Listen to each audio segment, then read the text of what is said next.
என்னார் தடமதில் சூழ் வெள்ளிப்புத்தூர் என்றொருகால் சொன்னார் கலர்கமலம் சூடினும் முன்னால் கிளியறுத்தான் என்றுரைத்தும் கீழ்மையில் சேரும் வலியறுத்தும் நெஞ்சமே வந்து சென்றால் குடையாம் இருந்தால் சிங்காசனமாம் நின்றால் மரவடியாம் நீளொரு என்றும் புனையாம் மணி விளக்காம் பூம்பட்டாம் புல்குமனையாம் திருமார் கரவு நாள் என் செய்யும் வினைதான் என் செய்யும் என்னை நாடி வந்த கோல் என் செய்யும் கொடுங்கூற்று என் செய்யும் குமரேசர் இருதாளும் சதங்கையும் சிலம்பும் சண்முகமும் தோளும் தடக்கையும் என் கண் முன்னே வந்து தோன்றிடினேன்.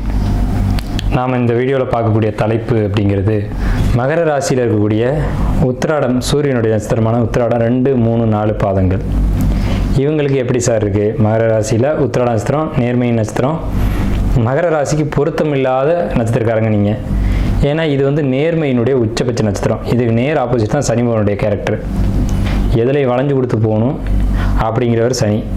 நான் எதுலையுமே வளைஞ்சு கொடுத்து போக மாட்டேங்கிறவர் சூரியன். இப்படி எதிரும் புதிருமான ஒரு நட்சத்திர இணைவு அப்படிங்கிறது இந்த ராசியில் தான் உண்டு. ஸோ இப்படிப்பட்ட உத்திராட நட்சத்திரக்காரங்களுக்கு இந்த சனி பயிற்சி 2025 வரக்கூடிய இந்த சனி பயிற்சி எப்படி இருக்கும் அப்படிங்கிறத நம்ம கவனிச்சிக்கிட்டு இருக்கோம். ஸோ இதுக்கான பலன்கள் அப்படிங்கிறது கடன் பிரச்சனைகளையும் வம்பு வழக்குகளையும் தேவையில்லாத தொந்தரவுகளையும் கொடுக்கக்கூடிய அமைப்புகள் இருக்குது. உத்திராடம் 2, 3, 4 பாதங்களுக்கு மட்டும் இப்படி ஒரு அமைப்பு. ஏன்னா உங்களுக்கு உங்கள் ராசிக்கு 8ஆம் இடத்துல கேது போகிறது உங்களுக்கு தேவையற்ற வம்பு வழக்கில் இழுத்து விடும். இந்த டைமில் நான் எப்படி சார் நான் தப்பிக்கிறது அப்படின்னு கேட்டிங்கன்னா, வம்பு வழக்குகள் வராத அளவுக்கு நீங்கள் எச்சரிக்கையாக நடந்துக்குங்க அப்படிங்கிறத நம்ம கேட்டுக்கிற ஒரு விண்ணப்பம், ஒரு வேண்டுகோள். சரி, எப்படி அப்படி நடந்துக்கிறது அப்படின்னா, ஊரில் இருந்தால் பிரச்சனை வரும்னா வெளியூர் போங்க, வெளிநாடு போங்க, சுப விரய செலவுகளை ஏற்படுத்திக்கோங்க. ஏற்கனவே பல பிரச்சனைகள் உங்களுக்கு நடந்திருக்கலாம் அந்த கடந்த காலகட்டங்களில். ஸோ அது வேறு. இது வந்து வெளியூர் வெளிநாடு போகும்போது அதுக்கான தொந்தரவுகள் அப்படிங்கிறது குறையும். அதே மாதிரி சுப விரை செலவுகளை ஏற்படுத்திக்கோங்க. விவசாயம் பண்ணுறவங்க, அதே மாதிரி மாடுகள் வளர்க்கக்கூடியவங்க, அவங்கள பொறுத்த வரைக்கும் இந்த காலகட்டம் ஏற்புடையது அல்ல. இந்த மாதிரி விவசாயம் பண்ணக்கூடியவங்களுக்கு நஷ்டத்தையும், ஆடு மாடு வளர்க்கக்கூடியவங்களுக்கு தொந்தரவுகளையும் கொடுக்கக்கூடிய காலகட்டம். தொழில் பண்ணக்கூடியவங்களுக்கு சிறப்பு இல்லை, அவ்வளோ சிறப்பாக இல்லை. உத்திராடம் 2, 3, 4 உங்களுக்கு மட்டும்தான் நான் சொல்கிறேன். உத்திராடம் ஒரு நேர்மையின் நட்சத்திரம். இது வந்து நம்முடைய வளர்ப்பு பிராணிகளை நேரடியாக பாதிக்கும் அப்படின்ற ஒரு அமைப்பு இருக்குது. பொருளாதார கஷ்டங்களை ஏற்படுத்தும் அப்படிங்கிற ஒரு அமைப்பும் இருக்குது. அப்போ பொருளாதார நஷ்டத்தை ஏற்படுத்துமா, உயிர்களுக்கு தொந்தரவுகளை கொடுக்குமா அப்படின்னா ரெண்டையுமே கொடுக்கக்கூடிய காலகட்டம் இதில் இருக்குது.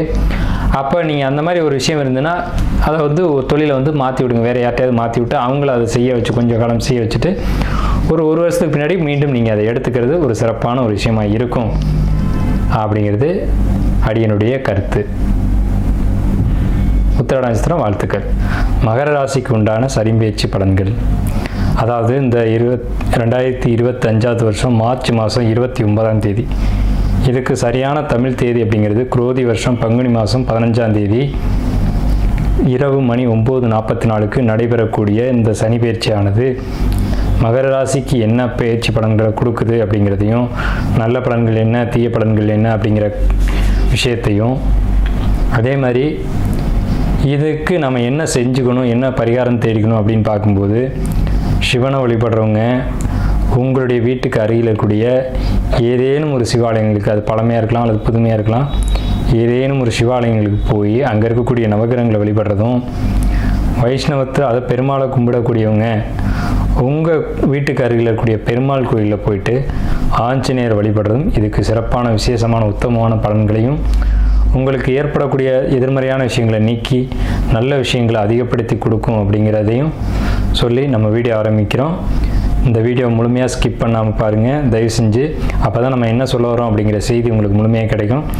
ரெண்டாவது, இந்த சேனல் மூலிமா நம்ம வந்து ராசி பலன்களையும், ஆன்மீக தகவல்களையும், பரிகாரங்களையும், ஜோதிடம் சம்மந்தப்பட்ட தகவல்களையும் நம்ம வந்து உங்களுக்கு கொடுத்துட்டு வர்றோம். உங்களுடைய பொன்னான நேரத்தை ஒதுக்கி இதுக்கு செலவு பண்ணி நல்ல விஷயங்களை தெரிஞ்சுக்கிறதா தப்பு இல்லை. இதுக்கு நீங்கள் ஒதுக்கி நீங்கள் பார்த்து பயனடையும்படி விரும்பி கேட்டுக்கிறேன். இப்போ மகர ராசி, இந்த ராசிக்கான குணங்கள் எப்படி இருக்கும் அப்படிங்கிறதுக்குள்ளே போகலாம். மகரம்னாவே சதுப்பு நில பூமின்னு பேர். சதுப்பு நில பூமி அப்படின்னா சேரும் சகதியுமான இடம், முதலைகள் ஒளிந்து வாழக்கூடிய இடம் அப்படின்னு பேர். இந்த ராசியினுடைய சின்னமே முதலையை தான் கொடுத்துருக்காங்க. ஏன் இந்த ராசிக்கு முதலை கொடுத்துருக்காங்க அப்படின்னு பார்க்கும்போது, இந்த ராசிக்காரங்க முதலை மாதிரியா சோம்பலும், முதலை மாதிரியா வேகமும் கூடியவர்கள். இது சனியினுடைய வீடு. சனி வந்து சோம்பல் கிரகம், மெதுவாக எந்த ஒரு காரியத்தையும் செய்யக்கூடிய கிரகம். முதலை அப்படி தான் நடந்து வரும். முதலைக்கு நீரில் தான் பலம், நிலத்தில் பலம் இல்லை. ஸோ இறை வந்த உடனே அடுத்த ஸ்பார்க்கில் அந்த இறையை டப்புன்னு கவ்வக்கூடிய தன்மை எதுக்கு இருக்குன்னா முதலைக்கு தான் அந்த தன்மை இருக்குது. அப்போ வேகம் அங்கே செயல்படுது, விவேகத்தையும் செயல்படுத்து. விவேகத்தை எப்படி செயல்படுத்துன்னா, ஒரு இறை வரந்துட்டிக்கும் அந்த இறைக்காக காத்துட்டு இருந்து அந்த இறைக்கு தெரியாமல் டப்புன்னு போட்டு அமுக்கத்து பாருங்க. அந்த விவேகம், அந்த பொறுமை, அந்த வேகம், இது மூணும் கலந்த ஒரு ராசி. சிறப்பான ஒரு அமைப்பு எதுக்குன்னா பொறுமை, நிதானம், வேகம், வெற்றி, விவேகம், இதெல்லாம் கலந்த ராசி பாருங்க. உங்களுக்கு வந்துட்டு மகர ராசி தான். அந்த ராசியில் தான் எல்லா அமைப்புகளும் கூடியிருக்கு. இந்த ராசியில் ஒரு சின்ன விஷயம் என்னன்னு கேட்டிங்கன்னா, குரு மட்டும் இந்த ராசியில் நீச்சம் அடைவார். ஈவு இரக்கமற்ற நபர்கள் அப்படின்னு அர்த்தம். குழந்தைத்தனமற்றவர்கள், சின்ன வயசுலேயே ரொம்ப மெச்சூர்டாக ஆயிடுவாங்க.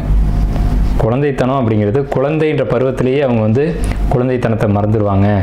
அப்போ அறிவு சார்ந்த விஷயங்களில் இவங்களுடைய கவனம் போயிடும். ஒரு சின்ன வயசுலேயே தகப்பனுக்கு புத்தி சொல்லக்கூடிய இடத்துக்கு வந்துடுவாங்க. இப்போ சுவாமிமலை முருகனை நம்ம உதாரணத்துக்கு எடுத்துக்கலாம். இப்போது அவர் வந்து என்ன பண்ணார், சின்ன வயசு தான், அந்த வயசில் முருகன் தன்னுடைய தகப்பனுக்கு உபதேசம் பண்ணார். அந்த மாதிரியான ஒரு கேரக்டர் யாருக்கு இருக்குன்னா மகர ராசிக்காரங்களான உங்களுக்கு இருக்கும். ஸோ சிறந்த அறிவாற்றல் உடையவங்க அப்படின்றதுல எந்த ஒரு மாற்று கருத்துக்கும் இடமில்ல. முதலைக்கு நாக்கு கிடையாது, எதையும் செரிக்கக்கூடிய தன்மை அதுக்கு உண்டு. நாக்கு இல்லாமல் எப்படி சார் செரிக்குது அப்படின்னு கேட்டிங்கன்னா, அதுதான் முதலினுடைய சிறப்பே. அப்படிப்பட்ட சிறப்பம்சங்கள் எல்லாம் உடைய ராசிக்காரங்க யாருன்னு கேட்டிங்கன்னா நீங்கள் மகர ராசிக்காரங்களான நீங்கள் தான்.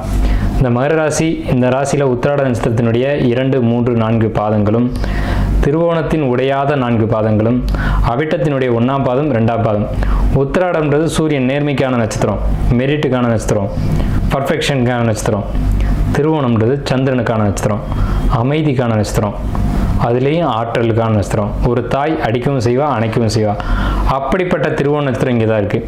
இந்த திருவோணத்தினுடைய பெருமை என்னன்னு கேட்டிங்கன்னா, திருப்பதி பெருமாளுடைய நட்சத்திரம் தான் திருவோண நட்சத்திரம். திருப்பதி பெருமாள் என்ன நட்சத்திரம்னு கேட்டிங்கன்னா திருவோண நட்சத்திரம். ஸோ அப்படிப்பட்ட ஒரு அற்புதமான நட்சத்திரத்தை உள்ளடக்கி இருக்கக்கூடிய மகர ராசிக்காரங்களுக்கு கேரக்டரை பற்றி நம்ம சொன்னோம். அறிவாற்றல் உடையவங்க, விவேகம் உடையவங்க, வேகம் உடையவங்க, நிதானமும் பொறுமையும் வேகமும் கலந்து இருக்கும் அப்படின்ற ஒரு தன்மை இருக்குது. எதையும் கவனித்து பேசுவாங்க. எந்த இடத்துல எந்த வார்த்தையை விடணும், எந்த இடத்துல எதை பேசக்கூடாது, யாருக்கிட்ட எப்படி நடந்துக்கணும் அப்படின்ற ஒரு தெளிவு, அறிவாற்றல், அற்புதமான யூகம் அப்படிங்கிறது இங்கே இருக்கும். வாழ்க்கையின் வளர்ச்சி அப்படிங்கிறது மெதுவாக இருந்தாலும் பிரம்மாண்டமான வளர்ச்சியை நோக்கி இவங்க ஒரு நாளாவது அடியெடுத்து வைப்பாங்க அப்படின்றது உறுதி. அதில் இந்த 2025 2027 வரைக்குமான இந்த சனிப்பெயர்ச்சி காலகட்டம் எவ்வாறு இருக்கும் மகர ராசிக்கு அப்படின்ற ஒரு கொஸ்டினோட பதிலுக்கு நம்ம போவோம். மகர ராசிக்கு உண்டான குணங்களை சொல்லிட்டோம். மகர ராசிக்காரங்க நாடக நடிகர்கள்னு பேர். இதுக்கு அர்த்தம் புரியணும். உள்ளொன்று வைத்து புறமொன்று பேசுபவர்கள் மகர ராசிக்காரர்கள். கோச்சக்கூடாது, இதுதான் உண்மை. உண்மைகள் சில நேரம் வந்து வருத்தங்களை ஏற்படுத்திடலாம். அதாவது எல்லா இடத்துலையும் நேர்மையாக இருப்பாங்களா அப்படின்னு சொல்ல முடியாது. ஆனால் உத்திராட நட்சத்திரம் இருக்குது, நேர்மை நட்சத்திரம் தான் இருக்குது இந்த ராசியில். ஆனால் சனி பகவானுடைய செயல் என்னன்னு கேட்டிங்கன்னா நடித்து ஏமாற்றுவது அப்படின்ற ஒரு தன்மை, ஒரு ஒரு ஒரு விதமான மந்தத்தன்மையும் இந்த சனி குறிக்குது. ஏமாற்றுதல், கேலி, அதாவது ஒருத்தர் வந்து முன்ன விட்டு பின்ன பேசுறது, அந்த மாதிரியான விஷயங்கள்லாம் சனி மகர ராசியில் அந்த சனி கண்டென்ட்டில் உண்டு தான். சனி நீதிமான்னு சொன்னாலும் அவருக்குள்ளேயும் சில நெகட்டிவான விஷயங்கள் இருக்க தான் செய்யும். அதெல்லாம் வந்து மகர ராசியில் அந்த போலித்தனமான நபர்கள்னு சொல்கிறோம் இல்லைங்களா, அந்த மாதிரியான ஒரு தன்மைகள் உங்களுக்குள்ளே ஒளிந்திருக்கும். அது உங்களுக்கு தெரிஞ்சிருக்கலாம் அல்லது தெரியாமல் இருக்கலாம். எந்த இடத்துலையும் நீதி நேர்மையோடு கடைபிடிச்சு நடங்க, உங்கள் வாழ்க்கைக்கு வெற்றி உறுதி. சரிங்க, இப்போ கிரக நிலைகளுக்கு போயிடலாம். மகர ராசிக்கு 2ஆம் இடத்துல ராகு. பயிற்சிக்கு பின்னாடி மே மாதம் 14ஆம் தேதி ராகுக்கு எது பயிற்சி நடக்குது. மே மாதம் 18ஆம் தேதிக்கு பிறகு ராகு வந்து கும்பத்துக்கு வர்றாங்க. அதே நேரத்தில் 2 கூடைய சனி பகவான் பயிற்சிக்கு பின்னாடி பங்குனி மாதம் 15ஆம் தேதி அன்னைக்கு 3ஆம் இடமான மீன வீட்டுக்கு பயிற்சி ஆகிறாங்க. மகர ராசிக்கு 6ஆம் இடத்துல குரு பகவானுடைய பயிற்சி நடக்குது. இது மே மாதம் 14ஆம் தேதி அன்றைக்கு நடக்குது. கேது பகவான் இந்த மகர ராசிக்கு 8ஆம் இடத்துல இருக்கிறாங்க. ஸோ 3ஆம் இடத்துல சுபகிரகம் சனி பகவான் இருக்கார், அது நல்ல விஷயம். 6ஆம் இடத்துல சுபகிரகம் குரு இருக்கார், அதுவும் ஒரு சுப விஷயம்தான், அதுலேயும் ஒன்றும் நெகட்டிவ் இல்லை. 6இல் குரு வேருடன் பகைன்னு ஒரு வாக்கியம் இருக்குது. 6இல் குரு ஊருடன் பகை, 6இல் குரு வேருடன் பகை. அதாவது இந்த 6ஆம் இடத்துல ஒரு ராசிக்கு குரு பகவான் பயிற்சி ஆகும்போது அவ்வளவு சிறப்பான பலன்கள் இல்லை. கை கால்கள் பத்திரம் அப்படின்னு சொல்லியிருக்காங்க ஆதி காலத்திலேயே. ஸோ கை காலில் ஏதேனும், அதாவது ஒரு பாடல் இருக்கும், இரு காலிலே தலை பூண்டதும், சத்தியமாமுனி ஆறிலே இரு காலிலே தலை பூண்டதும் அப்படின்ற ஒரு பழம்பாடல் இருக்கு. அந்த வாக்கியப்படி என்ன சொல்லுது அப்படின்னா, கை கால்களில் ஏதேனும் காயங்கள் ஏற்படக்கூடிய ஒரு அமைப்பும், ஊருடன் பகை ஏற்படக்கூடிய அமைப்பும், சமுதாயத்தினுடன் பகை ஏற்படக்கூடிய ஒரு அமைப்பையும் இந்த நேரம் மகர ராசிக்கு சொல்லிக்கிட்டு இருக்கு. அதே நேரத்தில் ராசி பலன் அப்படிங்கிறது ஒரு 20% தான் சரியாக வரும். மீதி 80% சுய ஜாதகம் அப்படிங்கிறது கண்டிப்பாக தேவை. இந்த இடத்த நான் அழுத்தி சொல்கிறேன். உங்களுடைய சுய ஜாதகம் கண்டிப்பாக பேசும். அதிலிருந்து 20% அந்த கோச்சார கிரகங்கள் பேசும். ஒரு சம்பவம் நடக்கிறதுக்கு கோச்சார கிரகம் 20% உதவி செய்யுது. அப்படிங்கிறதுனால நாம் இப்போ சொல்லக்கூடிய விஷயங்கள் எதுவும் நடக்காமல் போகாது, நடக்கும். ஆனால் 20% மட்டும்தான் நடக்கும். உங்கள் சுய ஜாதகத்தை உங்கள் ஆஸ்தான ஜோதிடர்கள்ட்டையோ அல்லது எங்களை மாதிரி ஜோசியர்களே அணுகி பார்த்து தெளிவாக நடந்துக்கும்படி கேட்டுக்கிறேன். இப்போ பலனுக்குள்ளே நம்ம போகலாம். இப்போ கிரக நிலைகளை சொல்லிட்டோம். கிரக நிலைகளை ஒட்டி என்ன பலன் நடக்கும் அப்படிங்கிறது காத்துட்ருப்பீங்க. அந்த விஷயத்துக்கு நான் வரேன். உங்கள் பொன்னான நேரத்தை வீணடிக்க நம்ம விரும்பலை, சரிங்களா? இப்போ சந்திரனுக்கு 2ல் ராகு அப்படின்னா என்ன அர்த்தம் அப்படின்னா, பேச்சு வார்த்தைகளில் கவனம் தேவை அப்படிங்கிற ஒரு கான்செப்ட் முதல்ல இங்கே இருக்குது. குடும்பஸ்தானம் பேர். குடும்பம்னா கணவன் மனைவி குழந்தைகள் இணைந்தது குடும்பம். கணவனுக்கு மனைவிக்கு இடையில் கருத்து வேறுபாடு, தகப்பனுக்கு பிள்ளைக்கு இடையில கருத்து வேறுபாடு, மாமியாருக்கு மருமகளுக்கும் இடையில கருத்து வேறுபாடு, அதே மாதிரி தகப்பனுக்கு மகளுக்கும் இடையில கருத்து வேறுபாடு, தகப்பனுக்கு மகனுக்கும் இடையில கருத்து வேறுபாடு, அல்லது மகனுக்கும் மனைவிக்குமான கருத்து வேறுபாடு அப்படிங்கிறது குடும்பஸ்தானத்தில் இங்கே கனெக்ட் ஆகுது. ஆனால் அந்த ராகு நின்ற இடத்தை குருபவன் தன்னுடைய 9ஆம் பார்வையை பார்க்கறது விசேஷம். இது என்ன சார் சொல்லுது? ஏன் ராகுவை பற்றி பேசிட்டு நீங்கள் குரு பார்வை எடுக்கிறீங்க அப்படின்னா, அங்கே ஒரு சூட்சமம் இருக்குது. அரசாங்க கடன் வாங்கி வீடு கட்ட போறீங்கன்ற யோகத்தையும் இந்த குருபவனுடைய 9ஆம் பார்வை சொல்லுது. குரு பகவான் பாக்கியாதிபதி. அவர் பாக்கியஸ்தானத்தை பார்க்குறாரு.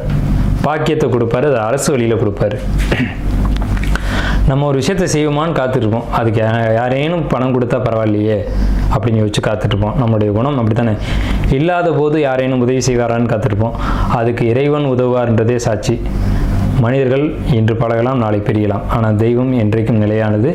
அப்போ இந்த குருன்னு சொல்லக்கூடிய இந்த இறைவன்ற பிளானட் என்ன சொல்லுதுன்னா, அரசு வழிகள் மூலம் உதவிகளை ஏற்படுத்தி கொடுக்கும். பெரிய மனிதர்கள் சமுதாயத்தில் பெரிய அந்தஸ்தில் இருக்கவங்க, பணம் நிறைய வச்சுருக்கவங்க பணம் கொடுத்து உதவுவாங்க, நீங்கள் கஷ்டப்படுறதை பார்த்துட்டு அப்படிங்கிற ஒரு அமைப்பு உங்கள் ஜாதகத்தில் இருக்குது. 8ஆம் இடத்துக்கு கேது, 3ஆம் இடத்து சனி. இங்கே தான் கவனம் தேவை. வீடு கட்டக்கூடிய பாக்கியம்லாம் இருக்குது, அதெல்லாம் ஒன்றும் குறமில்ல. 3ஆம் இடத்து சனிங்கிறது வம்பு வழக்குகள் பேச்சுவார்த்தைகள்னால ஏற்படுத்திடும். எதை பேசணும், என்ன பேசணுங்கிறத எல்லா இடத்துலையும் தெளிவாக இருந்து பேசணும். ஏன்னு கேட்டிங்கன்னா, ஏற்கனவே சொன்னேன், மிஸ்கம்யூனிகேஷன்ற பிரச்சனை ஒன்று உண்டு அப்படின்னு. நீங்கள் யதார்த்தமாக ஒருத்தரை பற்றி ஒரு கமெண்ட் கொடுத்தீங்கன்னா, அவர் போய் அங்கே வேறு மாதிரி சொல்லிட்டு போயிடுவார். இவர் இதை சொன்னார்ன்றது சொல்கிறது பதிலாக இவர் இன்ன கருத்தில் சொன்னார், அவர் கருத்தை சொல்லிட்டு போயிடுவார். நம்ம சொன்னது ஒன்றா இருக்கும், அவர் சொன்ன கருத்து இந்த மாதிரி இருக்கலாம் அப்படின்னு நான் நினைக்கிறேன் அப்படின்ட்டு போயிடுவார். அப்போ அங்கே ஒரு பாம்பு வெடிச்சிடும். ராகுன்றது வெடிகுண்டு வெடிச்சிடும். ஆனால் குரு பகவான் பார்வையில் இருக்கிறதுனால அந்த வெடிகுண்டு மெதுவாக வெடிக்கும் அப்படிங்கிறதான் ஒரு சிறப்பான விஷயம். உங்கள் ராசிக்கு 10ஆம் இடத்தை குரு பகவான், 12ஆம் இடத்தை, 2ஆம் இடத்தை, இந்த 3 ஸ்தானங்களை குரு பகவான் பார்க்குறது மிகப்பெரிய விசேஷம். 10 பார்த்தா என்ன சார் பண்ணுவார், 12 பார்த்து என்ன செய்வார், 2 பார்த்து என்ன செய்வார் அப்படிங்கிறத தெரிஞ்சுக்கணும் இல்லையா? 10ஆம் இடம் தொழில் ஜீவனத்துக்கு வாய்ப்புகளை கொடுப்பாரு, வருமானத்தை பெருக்கி கொடுப்பாரு. 12ஆம் இடம் அயன சயன போகத்தை சிறப்பாக பண்ணி கொடுப்பார். 2ஆம் இடத்தை பார்க்கக்கூடிய குரு பகவான் பொருளாதார மேம்பாட்டை கொடுப்பார், பிரம்மாண்டமான வளர்ச்சி கொடுப்பார், வருமானத்துக்கான வழிவகைகளை கொடுப்பார். வருமானத்துக்கான ஒரு முதலீடு இந்த காலகட்டத்தில் 2025 2027க்குள்ள பெரிய பணத்தை எடுத்து சிறிய வருமானத்துக்காக போடுவீங்க. அதாவது நீண்ட கால முதலீடுன்னா என்னன்னு கேட்டிங்கன்னா, பெரிய அமௌண்ட் போடுறது சார், கொஞ்சம் கொஞ்சமாக அதுலேருந்து பணத்தை எடுத்துக்கிட்டே இருக்கார் சார். தன் காலத்துலேயும், தன் மகன் காலத்துலையும், தன் பேரன் காலத்துலையும் அந்த பணத்தை கொஞ்சம் கொஞ்சமாக எடுத்து பெரிய அமௌண்ட்டை மாற்றுறது. இதுக்கு பேர் தான் நீண்ட கால முதலீடுன்னு பேர். அந்த விஷயத்த உங்கள் வாழ்நாளில் நீங்கள் இந்த டைமில் பண்ண போகிறீங்கன்னு கிரகம் சொல்லுது சார். அதுக்கான ஏற்புடைய சரியான காலகட்டம் சார் இது. மகர ராசிக்கு ஒரு அருமையான காலகட்டம். நீண்ட கால முதலீடுகள் செய்வது, ஒரு தொழிலில் பணத்தை போட்டு அதை நீண்ட காலம் பொறுமையாக எடுக்கிறதுக்கான சிறந்த காலகட்டம் இந்த காலகட்டத்தில். அதாவது சனி கொடுக்க எவர் தடுப்பார்னு ஒரு வாக்கியம் இருக்குது, கேள்விப்பட்டிருக்கீங்களா? அது இந்த டைம் தான். ஒரு தொழில் ஆரம்பித்து கொடுத்து சனி பகவானுடைய 10ஆம் பார்வை உங்களுடைய ராசிக்கு 12ஆம் இடத்தை பார்த்தா 12ஆம் இடம் தான் நீண்ட கால முதலீடு. சனி கொடுத்தா எவர் தடுப்பார்? சனி கொடுக்குறார், தடுக்க முடியாது. அந்த இடத்த சனி பார்த்து குருவும் சேர்ந்து 7ஆம் பார்வையை பார்க்குறாரு. ரொம்ப பெரிய விசேஷமான காலகட்டம். அதே நேரத்தில் உங்களுக்கு 5ஆம் வீட்டை சனி பார்ப்பது ரொம்ப பெரிய பெரிய பெரிய விசேஷம். என்ன சார் விசேஷம்? 5ஆம் வீட்டை சனி பார்த்தா எப்படி சார் விசேஷம் நீங்கள் கேட்கலாம். உங்கள் மைண்ட் வைஸ் நமக்கு கேட்குது. 5ஆம் இடம்ன்றது பூர்வீகம், முன்னோர்கள். சனின்றது குலதெய்வம், பித்திருக்கள், முன்னோர்கள். இவங்களால் ஏதேனும் ஒரு இடர்பாடுகள் இருந்து நீங்கள் சந்திச்சுக்கிட்டு இருந்தால் நல்லா கேட்டுக்கோங்க, இது முக்கியமான இடம். முன்னோர்கள் வழிபாடு இன்னும் நடத்தலை, என்னால் நடத்த முடியலை அப்படின்னு நீங்கள் கவலைப்பட்டுருந்தீங்கன்னா அந்த கவலை அவசியமற்றது அப்படின்னு நான் சொல்லுவேன். 5ஆம் இடத்தை எப்பெல்லாம் சனி பார்க்குதோ அப்போல்லாம் பூர்வீக தெய்வங்கள், குலதெய்வங்கள், வீட்டு தெய்வங்கள் இதெல்லாம் எடுத்து கும்பிடுவாங்க அப்படின்ற கணக்கு இருக்குது. இது இயற்கையினுடைய ஒரு அமைப்பு. சனி தான் பாரம்பரிய பழமையான குலதெய்வம் அப்படின்னு அர்த்தம். குலதெய்வம், குலதெய்வதை அப்படின்னு அர்த்தம். அந்த இடத்த சனி பகவான் பார்க்குறது விசேஷம் சார். அதுவும் இந்த வருஷத்தில் பார்க்குறது விசேஷம் சார். கும்ப ராசியிலேருந்து மீன ராசிக்கு போய் 3ஆம் பார்வையாக உங்களுடைய 5ஆம் இடத்தை பார்க்கும்போது மகர ராசிக்கு ஏற்புடைய காலகட்டம் சிறப்பான காலகட்டம் அப்படின்னு தான் நான் சொல்லுவேன். அதில் எந்த விதமான மாற்று கருத்துக்கு இடமில்லை. 8ஆம் இடத்துல கேதுவும் உங்களுக்கு ஆன்மீக பயணங்கள், ஆன்மீக எண்ணங்கள், ஆன்மீக சிந்தனைகள், மெடிடேஷன், யோகா, தியானம், தவம் இதெல்லாம் எளிமையாக கைகூடி வரப்போகுது. அதனால் உங்களுக்கு பிரயோஜனம் உண்டு அப்படிங்கிற சொல்லுது. ஆள் மனசுக்குள்ளே இருந்த ஒரு பயம், கவலை, ஒரு ஆயுளை பற்றிய பயம் இந்த நேரத்தில் காட்டும். ஆயுள், ஆரோக்கியம் அப்படிங்கிறதெல்லாம் இந்த 2.5 வருஷத்துக்கு இடையில் எந்த ஒரு பாதிப்பையும் தராது. ஆயுளை பற்றி முழுமையாக தெரிஞ்சுக்கணும் அப்படின்னா ஆயுளை பற்றி ஆய்வு பண்ணவே கூடாதுன்னு ஜோதிட சாஸ்திரம் சொல்லுது. ஆனால் ஒரு சில ஜோதிடர்கள் அதையும் பார்த்து சொல்லக்கூடிய திறமையான நபர்கள் இருக்காங்க. அவங்கள அணுகி உங்களுடைய ஆயுள் பயத்தை போக்கிக்கோங்க அப்படிங்கிறது நம்மளுடைய தாழ்மையான வேண்டுகோள். அப்போ 8ஆம் இடத்துக்கு எது கெடுக்குமா, விபத்தை கொடுக்குமா, மரணத்தை கொடுக்குமானா கண்டிப்பாக கொடுக்காது. மோட்சக்காரகன் தான் அவர். ஆனால் மோட்சத்தை உங்களுடைய வாழ்க்கையில் கொடுக்க மாட்டார். உங்கள் வாழ்க்கையில் ஏற்பட்ட துயரத்துக்கு கொடுப்பார் மோட்சத்தை. சார் எனக்கு வீடு இல்லை சார், வாகனமே இல்லை சார், அதை கொடுப்பார். அது ஒரு துயருக்கு மோட்சம் தானே. 8ஆம் இடம்ன்றது அது அசுபஸ்தானம். அந்த இடத்துக்கு தான் கேது வர்றார், சுபஸ்தானத்துக்கு கேது வரல. அது இப்போ கேது 8ஆம் இடத்துக்கு வந்தால் மட்டும் ஒரு தவறான ஒரு விஷயம் நடந்துடாது. அதுக்கு வேறு சில கிரகங்களுடைய தொடர்பு வேணும், அந்த தொடர்புகள் இல்லை அப்படிங்கிற ஒரு சிறப்பான விஷயம் இருக்குது. உங்கள் ராசிக்கு 12ஆம் இடத்தை குரு பகவான் பார்க்குறதுனால உங்களுக்கு ஆயுள் எந்த ஒரு ஆபத்து, விபத்து, கண்டம் அப்படிங்கிறதுக்கான இடம் இல்லை, சிறப்பாக இருக்குது. உங்களுக்கு 12ஆம் இடத்தை சனி பார்க்குறதுனாலையும் விபத்துக்கள், ஆபத்துக்கள் அப்படிங்கிறதுலாம் எதுவும் இல்லை. நீங்கள் தைரியமாக இருக்கலாம் அப்படின்ற காலகட்டம். தைரியஸ்தானத்தில் ராசி அதிபதி போய் 3ஆம் இடத்துல உட்கார்றது தைரியத்தை அதிகப்படுத்தி கொடுக்கும், வீரத்தை, வெற்றி அதிகப்படுத்தி கொடுக்கும். தைரிய, வீர, விஜயஸ்தானம் பேர் 3ஆம் இடத்துக்கு. அங்கே போய் ராசி அதிபதி உட்கார்றார் அப்படிங்கிறது மிக மிக மிக பெரிய விசேஷம் அப்படின்னு தான் நம்ம சொல்லணும். ஆயுளுக்கோ ஒரு ஆபத்துக்கோ இங்கே இடம் இல்லை. ஆயுள் தீர்க்கம் அப்படின்ற ஒரு அமைப்பு தான் உங்கள் ஜாதகத்தில் இந்த 2 வருஷம் காலகட்டத்துக்கு இருக்குது. படிக்கக்கூடிய மகர ராசி நேயர்களை பொறுத்த வரைக்கும் அடிப்படை கல்வி தடை ஏற்படுத்தும். உயர்கல்வி, கல்லூரி படிக்கக்கூடிய மாணவர்கள் பொறுத்த வரைக்கும் தடை ஏற்படுத்தும்.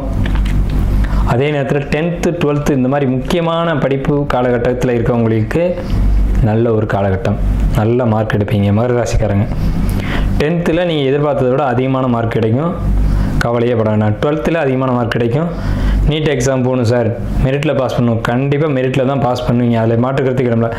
மகரத்துக்கு 9 கூட ஒரு புதன், இது இயற்கையிலேயே உங்களுக்கு எழுதப்பட்ட தலையெழுத்து, இந்த கணக்கு தான் உங்களுக்கு உண்டு. அப்படின்னா நீங்கள் ஒரு கணக்கு வழக்கு, கம்ப்யூட்டர் இது சார்ந்த துறைகளுக்கு நீங்கள் போகிறதுக்கான ஒரு படைப்பு தான் உங்களுடைய படைப்பு.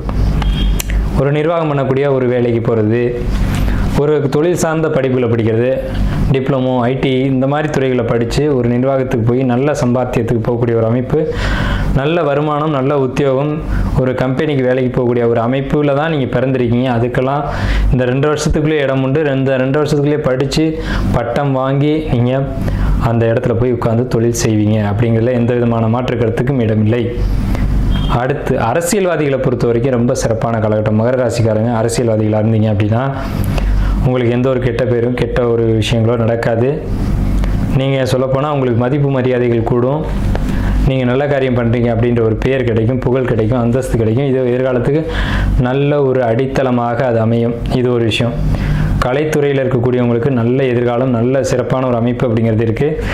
மகர ராசிக்காரங்க கலைத்துறையை போனாலே ஜெயிப்பாங்க அப்படின்றது இயல்பான ஒரு விஷயம். ஸோ மகர ராசிக்காரங்க கலைத்துறையில் இருந்தீங்க அப்படின்னு சொன்னால் சிறப்பாக இருக்கும். ஷேர் மார்க்கெட் பொறுத்த வரைக்கும் உங்களுக்கு லாபம் அப்படிங்கிறது குறைய தான் செய்யும். மகர ராசிக்காரங்களுக்கு குறிப்பாக விளக்குகள், ஒளிரக்கூடிய பொருட்களில் இன்வெஸ்ட் பண்ண வேண்டாம். எண்ணெய் வித்துக்கள், ஆயில், இது சம்மந்தப்பட்ட துறைகளில் நீங்கள் இன்வெஸ்ட் பண்ணலாம். அதில் நல்ல வருமானம் வரும். என்ன இருந்தாலும் ஷேர் மார்க்கெட்டு, உயில் சொத்து, தான செட்டில்மெண்ட்டு, இது மாதிரி எதிர்பாராத வருமானங்கள் அப்படிங்கிறது இந்த நேரத்தில் குறையும். அப்படி ஒரு பிளான் போடாதீங்க. ஏன்னா அரசாங்கத்திலேருந்து வர வேண்டிய நேரடியான உதவிகள் உங்களுக்கு கிடைக்கும். அது முறைப்படி அரசு வழியில் போங்க. அரசாங்க உதவி, அரசாங்க தயவு அப்படிங்கிறதுலாம் நிறையவே கிடைக்கும். அதுக்கான நபர்கள் வருவாங்க, உங்களுக்கு உதவிகள் செஞ்சு கொடுப்பாங்க. பெரிய மனிதர்கள் தொடர்பு இருக்கும். பெரிய மனிதர்களுடைய தொடர்புனால நீங்கள் அதை செய்ய முடியும்.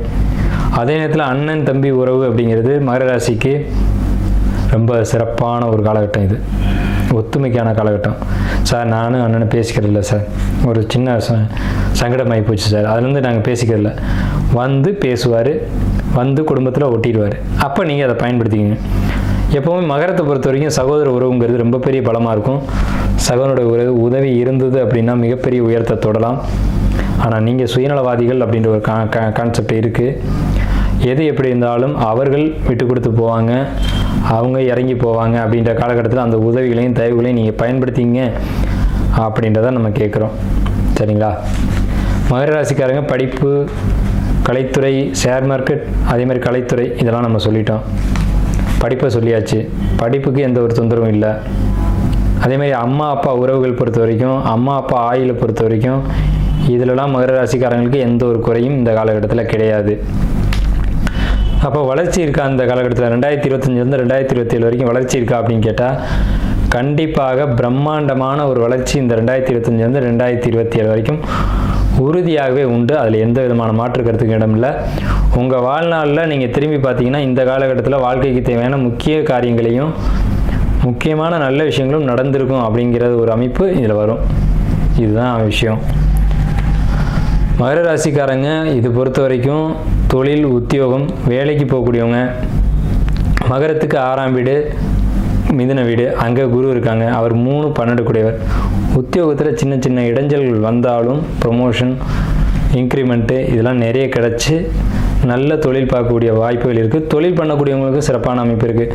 தொழில் பண்ணுறேன் சார், ஒரு மளிகை கடை வச்சுருக்கேன், ஒரு பேக்கரி வச்சுருக்கேன், டீ கடை வச்சுருக்கேன், இல்லை பெரிய மால் வச்சுருக்கேன், அதில் இல்லை சார் நான் சின்ன தொழில் தான் சார் பண்ணுறேன் அப்படின்னு சொன்னீங்கனாலும் சரி, அது டெவலப் ஆகும். பெரிய கடைகள் வச்சுருந்தாலும் பெரிய லாபங்கள் கிடைக்கும். அப்படிங்கிற ஒரு அமைப்பு தான் தொழிலை பொறுத்த வரைக்கும். வேலையை பொறுத்த வரைக்கும் ப்ரமோஷன், பதவி உயர்வு, இன்க்ரிமெண்ட் இதெல்லாம் நிச்சயமாகவே உண்டு.